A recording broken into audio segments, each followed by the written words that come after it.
Aujourd'hui, une vidéo un petit peu différente. J'ai dit que ce serait une chaîne principalement de vlog et ça va pas changer. J'aime partager mon quotidien, mes projets, ce qui se passe dans ma vie, mes réflexions, mes remises en question. Bref, un peu tout ce qui fait qui je suis aujourd'hui. Mais j'avais envie de faire un truc un petit peu différent. Une vidéo sur un sujet qui me passionne depuis plusieurs années maintenant. Un sujet qui m'a aidé à évoluer, à mieux me comprendre et à comprendre certaines périodes très compliquées de ma vie. Mais aussi à changer complètement la façon dont je me vois et même ma façon de voir la réalité. Avant de commencer, je préfère préciser une chose, je ne suis pas neuroscientifique, je ne suis pas psychologue, je vais simplement vous partager ce que j'ai appris au fil des années, ce que j'ai vu, ce que j'ai lu, ce que j'ai compris grâce à la neuroscience, grâce à la neuroplasticité, mais aussi avec ce que j'ai vécu personnellement. Et honnêtement, c'est surtout en essayant de comprendre mon propre fonctionnement que je suis tombée dans cet univers. Plus j'apprenais des choses, plus je me posais des questions. Et il y a une question qui me fascine encore aujourd'hui, à quel point ce qu'on croit sur nous-mêmes influence-t-il la personne qu'on devient ? Parce que si on y réfléchit bien, on passe toute notre vie à penser qu'on contrôle tout. Nos pensées, nos réactions, nos relations, nos décisions, notre avenir, on a l'impression d'être aux commandes de tout. Mais les neurosciences montrent quelque chose qui est assez fascinant. Une énorme partie de ce qu'on fait chaque jour fonctionne en pilote automatique. Nos réactions, nos peurs, nos comportements et certaines de nos pensées et même certaines de nos décisions, tout ça, ça peut être influencé par des schémas et souvent depuis l'enfance. Et c'est là qu'on commence à parler du subconscient.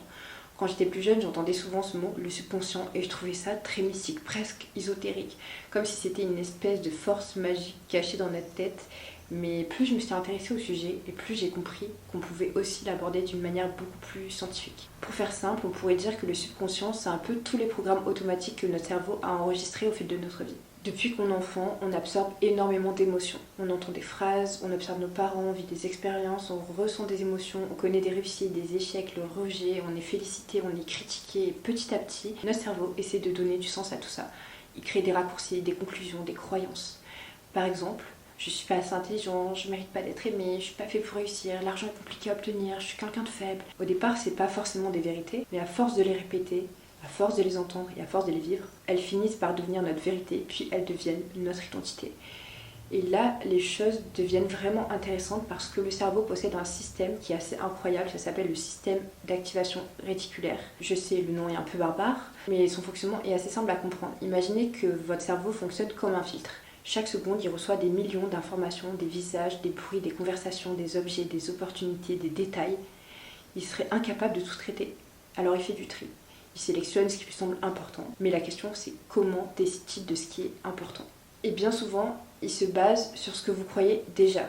Si vous êtes persuadé que vous êtes nul en amour, vous remarquerez davantage du rejet, des disputes, des déceptions. Si vous pensez que vous ne méritez pas la réussite, vous verrez surtout des obstacles, des difficultés, des problèmes.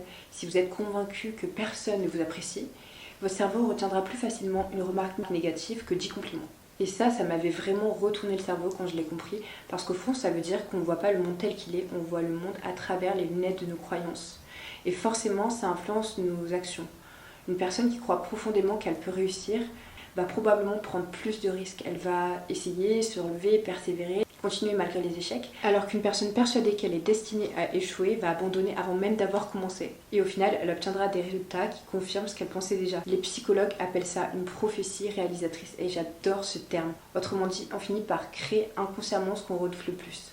Et c'est aussi ce qui m'a fait beaucoup réfléchir à certains livres de développement personnel comme le manuel de l'absolu. Même si certaines idées peuvent être plus spirituelles, il y a un concept qui m'a particulièrement parlé, l'idée que ce qu'on nourrit en permanence dans notre esprit finit par influencer nos expériences de la vie. Personnellement, je ne pense pas qu'on puisse changer l'univers en pensant très fort à quelque chose, mais je pense qu'on peut changer énormément de choses en changeant notre manière de nous percevoir. Nos pensées influencent nos énergies, notre posture, notre persévérance, les opportunités qu'on ose saisir et finalement la personne qu'on devient. Et ça nous emmène à quelque chose de très rassurant. Le cerveau est capable de changer et on appelle ça la neuroplasticité. Notre cerveau peut créer des nouvelles connexions, des nouvelles habitudes, des nouvelles façons de penser, une nouvelle façon de se voir. Mais il y a une contrepartie, évidemment, ça demande du temps, de la répétition et surtout ça demande d'accepter qu'on ne peut pas changer des années de conditionnement en quelques jours. Et honnêtement, si ce sujet me passionne autant aujourd'hui, c'est pas seulement parce que j'ai lu des livres, regardé des vidéos, je me suis renseignée sur le sujet des neurosciences, c'est surtout parce que je l'ai vécu et je vais vous parler d'un sujet assez personnel parce qu'il fait partie de mon histoire et parce que c'est probablement ce qui m'a le plus convaincu que nos croyances ont un impact énorme sur la personne qu'on devient. Pendant des années, j'ai attendu qu'un événement extérieur vienne me prouver que j'étais différente, que j'étais différente de l'image que j'avais de moi-même. J'attendais une réussite, j'attendais d'être enfin prête, j'attendais qu'un jour, par magie, quelque chose se débloque, une preuve que j'étais capable, que j'étais forte, que je pouvais changer. Mais la preuve n'est jamais arrivée. Et avec le recul, je crois avoir compris pourquoi. Parce qu'on nous fait souvent croire que le changement arrive de l'extérieur et qu'il suffit de trouver la bonne méthode, la bonne personne, le bon environnement, alors que souvent le travail commence à l'intérieur. Et je vais aborder donc le sujet sensible, mais je suis suffisamment en paix avec ça pour en parler. Pendant une période de ma vie, j'ai été dépendante aux drogues et autour de moi, on me répétait constamment « T'es addict, t'es dépendante, t'es fragile, tu vas rechuter, tu peux pas t'en passer ». Et à force de l'entendre, j'ai fini par le croire moi-même. Je disais plus « j'ai une addiction », je disais « je suis addict ». Et je pense qu'il y a une énorme différence parce qu'à partir du moment où quelque chose devient notre identité, on agit inconsciemment en accord avec cette identité. Pendant longtemps, je pensais que pour aller mieux, il suffisait de trouver la recette magique, jeter ma consommation, éviter certaines personnes, éliminer les tentations. Mais j'ai fini par comprendre que même si j'avais plus rien autour de moi, tant que dans ma tête je continuais à me répéter je suis faible, je suis dépendante, je suis incapable de réussir, je restais enfermée dans cette ancienne version de moi. Et même si j'étais sobre physiquement, je restais toujours prisonnière de cette identité. Alors j'ai commencé à faire quelque chose qui au début me paraissait complètement ridicule. J'ai commencé à me parler différemment. J'ai commencé à me répéter des phrases auxquelles j'y croyais même pas. Je me disais je suis forte, je suis capable, je peux gérer mes envies, j'ai le droit de craquer mais je progresse chaque jour, je suis pas définie par mon passé.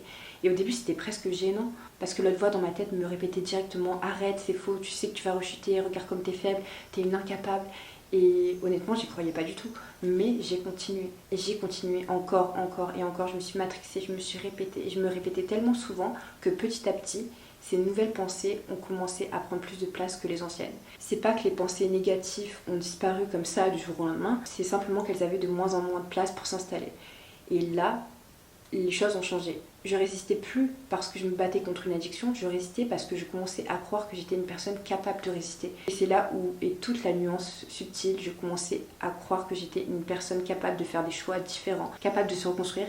Et ce qui est fou, c'est que j'avais déjà vécu quelque chose de similaire quand j'étais plus jeune, notamment pour les troubles du comportement alimentaire. Et à l'époque, je connaissais rien du tout aux neurosciences, je connaissais rien à tout ça. Je savais même pas ce que c'était la neuroplasticité, mais intuitivement, j'avais utiliser le même mécanisme, répéter, jusqu'à ce qu'une nouvelle identité devienne plus familière que l'ancienne. Et c'est là où j'ai commencé à m'intéresser sérieusement au cerveau, parce que j'avais besoin de comprendre pourquoi le cerveau finit par croire ce qu'on lui répète suffisamment souvent. Pourquoi certaines personnes semblent changer complètement leur vie alors que d'autres restent bloquées avec les mêmes schémas pendant des années. Et quand j'ai découvert ça, ça m'a fasciné. Le cerveau apprend principalement de 3 façons: la répétition, l'émotion et l'expérience vécue. Et chaque fois qu'on se retient une nouvelle pensée, chaque fois qu'on agit malgré une peur, chaque fois qu'on se comporte comme la personne qu'on veut devenir, on envoie un nouveau message à notre cerveau. On lui montre une autre version qui est possible. Et au début, c'est une version qui paraît complètement étrangère, et puis elle devient familière, puis elle devient confortable. Et un jour, sans même s'en rendre compte, elle devient simplement nous. Et je pense que c'est peut-être ça, le véritable pouvoir du subconscient.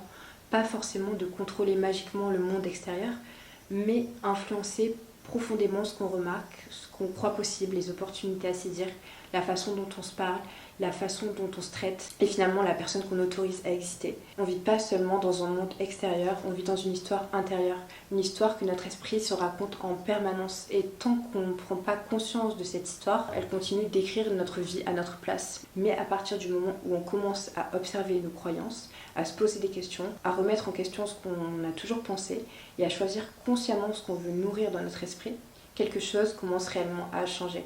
D'abord dans notre regard, puis dans nos décisions, puis nos habitudes, puis notre identité et finalement notre réalité. C'est ça le chemin. La plus grande prison, c'est peut-être pas celle dans laquelle on est enfermé physiquement, c'est peut-être l'image qu'on a fini par accepter de nous-mêmes. Et la plus grande liberté, c'est peut-être de comprendre qu'on a encore le droit de devenir quelqu'un d'autre. Je sais que c'est des sujets qui ne sont pas énormément abordés, les addictions, les troubles du comportement alimentaire. Enfin si, les troubles du comportement alimentaire un peu plus. Mais c'est vrai que les addictions, c'est toujours un sujet assez fragile et sensible. Mais je trouve que c'est important d'en parler. Donc si vous traversez quelque chose comme ça, que ce soit les troubles du comportement alimentaire, les addictions, peu importe, parlez-en autour de vous. Commencez à vous intéresser à ce qui se passe à l'intérieur et non à ce qui se passe à l'extérieur. Et surtout, prenez soin de vous. Et je vous fais des gros bisous et on se retrouve dans une prochaine vidéo.